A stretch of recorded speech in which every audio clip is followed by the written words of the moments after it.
अब नजर डालते सुपरफास्ट खबरों पर। राजस्थान रिफाइनरी में लगी आग के चलते टला पीएम मोदी का कार्यक्रम, जल्द की जाएगी उद्घाटन कार्यक्रम की नई तारीख की घोषणा। पश्चिम बंगाल में पीएम मोदी का लोकल दुकान से झालमुड़ी खाना नहीं आया ममता बनर्जी को रास, पीएम मोदी पर तंज कसा, कहा ये सब कोरा नाटक है।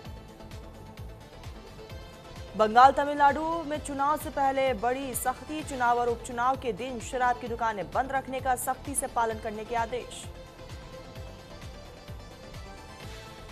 नंदीग्राम और भवानीपुर विधानसभा सीटों से बीजेपी उम्मीदवार शुभेंदु अधिकारी का बयान, कहा एसआईआर हुआ, टीएमसी जाने वाली है।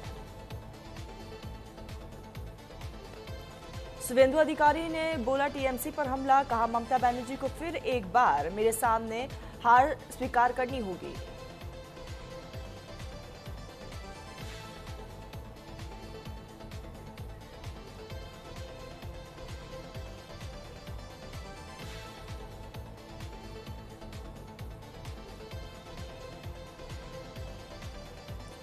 दिल्ली में कोरिया और भारत के बिजनेस लीडर्स ने किया एमओयूज पर साइन, साउथ कोरिया के इंडस्ट्री, ट्रेड और रिसोर्सेज मिनिस्टर जैंग क्वान किम और भारत के यूनियन कॉमर्स और इंडस्ट्री मिनिस्टर पीयूष गोयल भी मौजूदगी में साइन की गई। इंडिया कोरिया बिजनेस फोरम में बोले केंद्रीय मंत्री पीयूष गोयल, कहा कि हमें इस पार्टनरशिप के अगले फेज को अनलॉक करने पर फोकस करने की जरूरत है। कांग्रेस के राष्ट्रीय अध्यक्ष मल्लिकार्जुन खड़गे का बयान आया सामने, इनकी मंशा महिला को आरक्षण देने की नहीं, अपने मन मुताबिक निर्वाचन क्षेत्र बनाकर दोबारा 10 से 20 साल हुकूमत करना है। लोकसभा में 131वां संशोधन बिल पास नहीं होने पर बोले केंद्रीय मंत्री रामनाथ ठाकुर, कहा कि महिला को शक्ति नहीं दी गई, विपक्षियों ने इसे नकार दिया। असम के मुख्यमंत्री हिमंता बिस्वा शर्मा ने कहा एसआईआर का मतलब वोटर लिस्ट का शुद्धिकरण है, जिन लोगों के नाम 2 जगह है वो लोग क्यों वोट देंगे।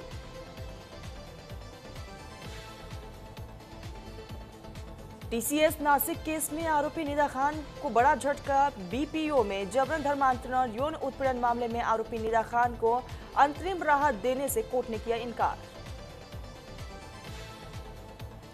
केंद्रीय मंत्री शिवराज सिंह चौहान का ग्वालियर दौरा, मोरार में सामूहिक विवाह समारोह में हुए शामिल। महिला आरक्षण बिल के पास न होने पर फूटा केंद्रीय मंत्री शिवराज सिंह चौहान का गुस्सा, कांग्रेस सहित इंडिया गठबंधन ने महिलाओं के सपनों को कुचलने का महापाप किया। देश भर में एलपीजी सप्लाई को लेकर पेट्रोलियम और नेचुरल गैस मंत्रालय की जॉइंट सेक्रेटरी सुजाता शर्मा ने दी जानकारी, कहा कि सप्लाई में कोई भी कमी की खबर नहीं। जम्मू कश्मीर के डिप्टी सीएम सुरिंदर चौधरी ने जताया कनोटे में हुई सड़क दुर्घटना पर 2 घटना की जांच करने का आदेश दिया। कांग्रेस सांसद सुखजिंदर सिंह रंधावा ने यहां पर कहा कि 543 सीटों में से 33% आरक्षण आज ही लागू करे, हम सरकार के साथ हैं। पूर्णिया से निर्दलीय सांसद पप्पू यादव का महिला आरक्षण बिल पर बयान, कहा कि इन्होंने 2014 और 2019 में कुछ नहीं किया, महिला सशक्तिकरण की सभी योजनाएं कांग्रेस लेकर आई थी, सरकार गरीब विरोधी है। वीके के अध्यक्ष और अभिनेता विजय ने तमिलनाडु के पंचट्टी इलाके में किया चुनाव प्रचार, रोड शो में दिखी एक्टर के फैंस की भारी भीड़। 131वां संशोधन बिल पास नहीं होने पर बोले बिहार बीजेपी के अध्यक्ष संजय सरावगी, कहा कि हमारी बहनों को जो आरक्षण मिलना चाहिए उसको हम जरूर दिलाएंगे।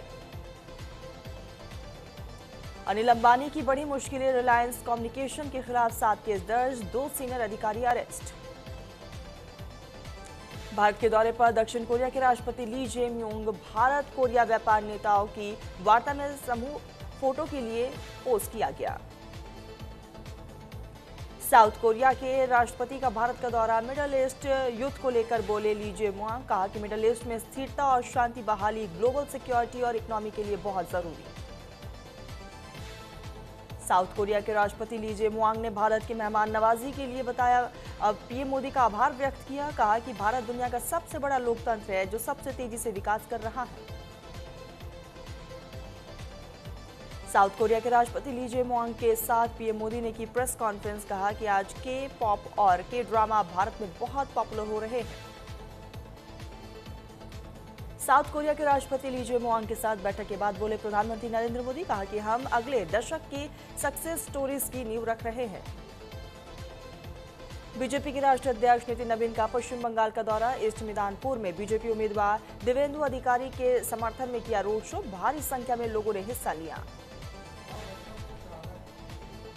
कांग्रेस के नेता मुकुल वासनिक ने बोला बीजेपी पर हमला, का भारत सरकार ने गलत तरीके से 3 दिन का विशेष अधिवेशन बुलाकर लोगों को गुमराह करने की कोशिश की। तमिलनाडु सीएम एमके स्टैलिन से मिले आम आदमी पार्टी के राष्ट्रीय संयोजक अरविंद केजरीवाल। कई अहम मुद्दों पर हुई चर्चा। तमिलनाडु में सीएम एमके स्टैलिन और आम आदमी पार्टी के राष्ट्रीय संयोजक अरविंद केजरीवाल ने किया रोड शो में दिखी भारी भीड़। तमिलनाडु में रोड शो के दौरान बोले अरविंद केजरीवाल, कहा कि मैं दिल्ली से आया हूं क्योंकि एमके स्टैलिन मेरे भाई हैं। दिल्ली दंगों के मामले में आरोपी स्टूडेंट एक्टिविस्ट उमर खालिद की रिव्यू पिटीशन सुप्रीम कोर्ट ने की खारिज। बेल न दिए जाने के खिलाफ दर्ज की गई थी याचिका।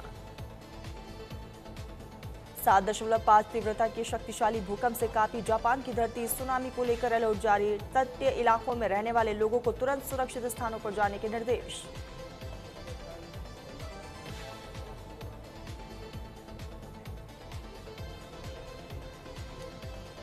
पश्चिम बंगाल के गारपेटा में सीएम योगी आदित्यनाथ ने किया जनसभा को संबोधित। कहा ममता दीदी राम का नाम लेने पर बैन लगाती है लेकिन सड़कों पर इफ्तार कराती है।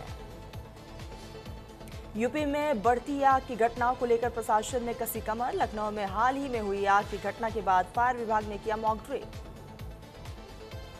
राजस्थान के पचपदरा में रिफाइनरी पेट्रोलियम कॉम्प्लेक्स में लगी भीषण आग। मौके पर पहुंचे फायर फाइटर्स ने कड़ी मशक्कत के बाद पाया काबू। जम्मू के उधमपुर में बस पलटने से हुआ दर्दनाक हादसा। 100 मीटर गहरी खाई में गिरी बस। हादसे में 15 की मौत, 20 से ज्यादा घायल। पहलगाम हमले की बरसी से पहले कश्मीर में सुरक्षा बढ़ी। 22 अप्रैल को लश्कर के आतंकियों ने 26 लोगों की हत्या की थी। लखनऊ में ड्रिल को लेकर बोले director general fire services Sujit Pandey. कहा कि ऐसा मॉक ड्रिल हर एक तहसील, पंचायत और गांव में किया जाएगा। मथुरा श्री कृष्ण जन्मभूमि और शाही ईदगाह मस्जिद विवाद से जुड़ा मामले में इलाहाबाद हाईकोर्ट ने मुकदमों की पोषणीयता को लेकर मस्जिद पक्ष की आपत्ति खारिज की। तकनीकी खामियों और कानूनी प्रक्रियाओं का पालन न होने के कारण दिया फैसला। यूपी में सरपट दौड़ी तबादला एक्सप्रेस। 24 आईएएस अफसरों के हुए तबादले। कई जिलों के डीएम बदले गए। यूपी के बांदा में स्मार्ट मीटर की समस्या को लेकर विरोध का अजीबोगरीब मामला आया सामने। दुल्हन के पास जाने से पहले गाजबाजी के साथ डीएम कार्यालय पहुंचा दूल्हा। आजम खान और अब्दुल्ला आजम की सजा के खिलाफ अपील पर भाजपा विधायक आकाश सक्सेना का बयान। कहा कि हमें पूरा विश्वास था कि सत्य की जीत होगी। राहुल गांधी के खिलाफ कथित दोहरी नागरिकता का मामला। एफआईआर का आदेश देने इलाहाबाद हाईकोर्ट लखनऊ बेंच के जस्टिस सुभाष विद्यार्थी ने मामले से खुद को किया अलग। लखनऊ यूनिवर्सिटी में समाजवादी छात्र सभा का हंगामा। बोले शिक्षा को बनाया जा रहा है व्यवसाय, करेंगे अनिश्चितकालीन धरना। महिला जन आक्रोश रैली और मार्च पास्ट को लेकर लखनऊ में राजनीतिक गतिविधियां तेज। नारी शक्ति वंदन अधिनियम को लेकर विपक्षी दलों पर निशाना। नोएडा के थाना फेज 2 में आग का तांडव। ककराला कॉलोनी में कबाड़ गोदाम में लगी भीषण आग। रामपुर की शहजाद नगर मस्जिद और मजार में तोड़फोड़ से बड़ा तनाव। अज्ञात महिला ने मस्जिद और मजार परिसर में घुसकर मचाया उत्पात। धार्मिक पुस्तकों को किया गया आग के हवाले। फतेहपुर में स्कूल जा रहे बच्चियों के साथ मनचलों ने की छेड़खानी। पॉस्को एक्ट सहित कठोर धाराओं में मुकदमा दर्ज। समाजवादी पार्टी के वरिष्ठ नेता आजम खान और उनके बेटे अब्दुल्ला आजम को कोर्ट से लगा बड़ा झटका। 2 पैन कार्ड मामले में कोर्ट ने सुनाया फैसला, नहीं रद्द होगी सजा। बॉक्स ऑफिस पर धीमी रही भूत बंगला की कमाई की रफ्तार। धुरंधर 2 का प्रदर्शन अब भी यहां पर जारी। धुरंधर 2 ने पुष्पा 2 का रिकॉर्ड तोड़ा। तीसरी सबसे ज्यादा कमाई करने वाली भारतीय फिल्म बनी। 1748.91 करोड़ कलेक्शन। अब दंगल और बाहुबली 2 ही आगे। मम्मा कहने पर भड़की श्रुति हसन, पैप से बोली क्या बक रहे हो तुम। मुंबई में रेस्टोरेंट के बाहर हुआ विवाद। फिलहाल बुलेटिन में बस इतना ही। आप देखते रहिए न्यूज़ इंडिया।